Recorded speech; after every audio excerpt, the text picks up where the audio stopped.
Acrylamide is a probable carcinogen that's created when starchy food, such as potatoes, root vegetables, bread, are cooked at high temperature, so frying, grilling, baking, roasting, toasting. Acrylamide is a natural chemical which is formed when you heat certain food, such as starchy foods like potatoes and root vegetables.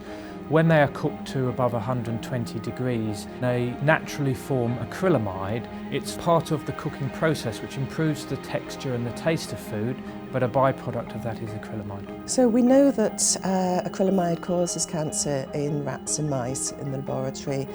We know that it interacts with the DNA, with the genetic material in the cells, and because of what we know about acrylamide, it's probable that it could also cause cancer in people.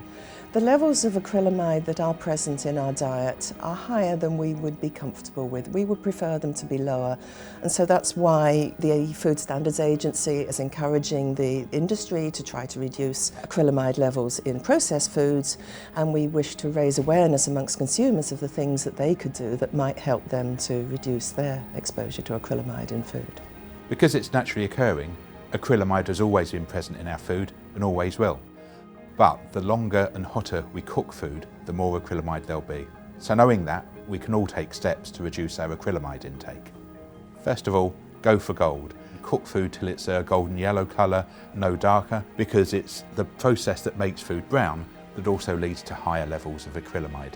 If you're cooking pre-prepared food, then follow the instructions on pack for cooking and reheating. Third, eat a balanced and healthy diet. Varying your diet will help you manage the levels of acrylamide.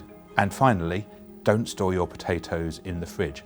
And that's because in the cold, potatoes undergo a process called cold sweetening that increases the level of chemicals in potatoes that are the precursors for acrylamide when you cook them.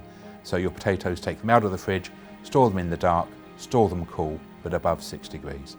We will continue to keep you up to date and informed of any developments as we discover them. Taking these small steps helps to protect you and your family's health.